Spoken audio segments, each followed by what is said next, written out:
Здравейте, дами и господа!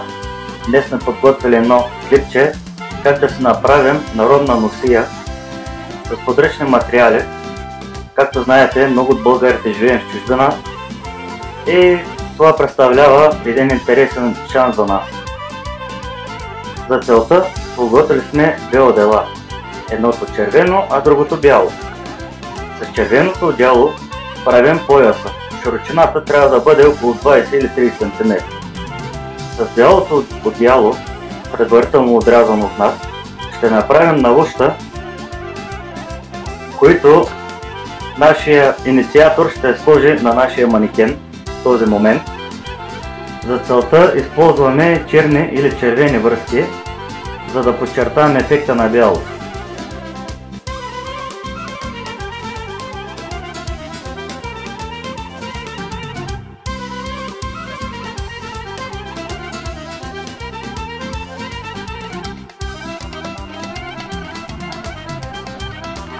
Ето виждате ефекта от навъщата с черната връзка при сравнително бърза работа с подръчните материали.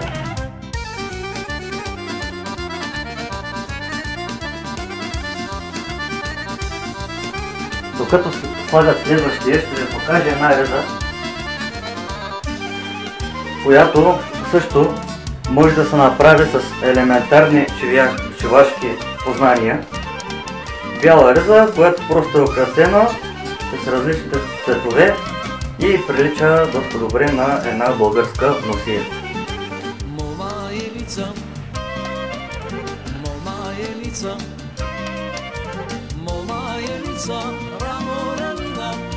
Ето го ефекта и от червения цвят на навущата.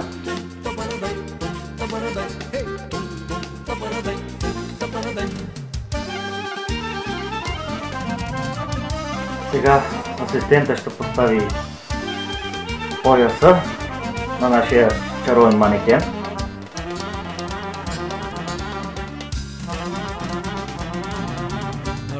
И по този начин, зрители, получаваме сравнително добър ефект на българска носия.